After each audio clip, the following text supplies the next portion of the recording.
vegan dessert. So today we are making a vegan chocolate mousse, and it's gonna be amazing.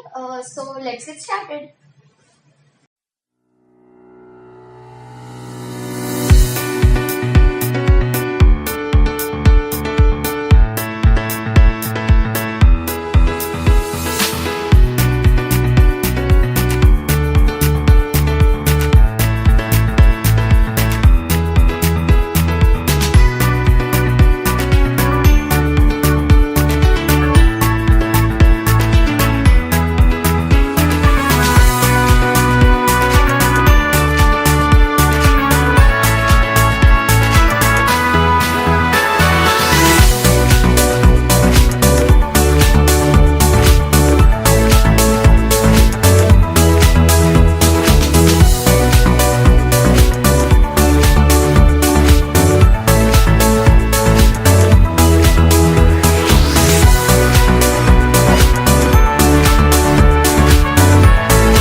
Like my video, and if you don't want to serve the chocolate mousse in the dome form, then you can also serve it in short glasses.